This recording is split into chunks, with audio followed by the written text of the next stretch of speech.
And first off this hour, the mutant flu virus, which has sent waves of panic throughout western Ukraine, continues its seemingly unstoppable march. Only the fevered speculation of where it came from is spreading faster than the illness. Igor Ogrodnev reports tonight from western Ukraine. 1.5 million have been infected. Tens of thousands more fall ill every day. More than 300 people, many of them with no previous health problems, are dead. There is a high population density and internal migration in the Ukraine, and this creates a greater risk for our country. But the rapid spread of disease has given rise to rumors, finger-pointing and conspiracy theories. Doctors in western Ukraine have told of post-mortems where the lungs of the victims were said to be as black as charcoal, comparing the symptoms to the Spanish flu which wiped out millions in 1918. Others even believe a pneumonic plague is to blame for the high death toll.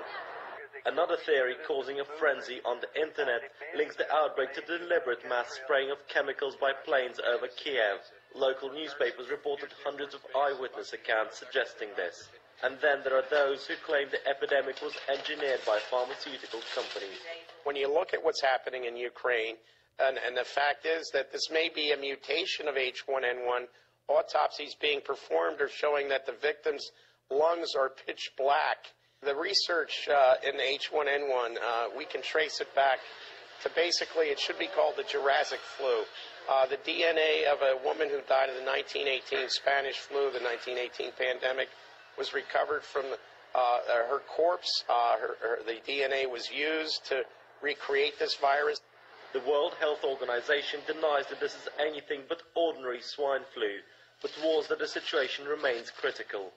This is a virus which everyone is susceptible to, and we don't know in whom it will cause severe disease and in whom it might just cause mild disease. So everyone needs to take a precaution against this disease.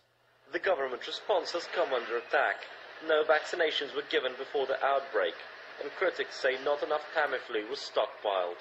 Now the antiviral drugs have arrived, but there are uncertainties about who's being given access to them. People in the street say that ahead of the presidential election, politicians have used the crisis to boost their profile or shoot down their rivals.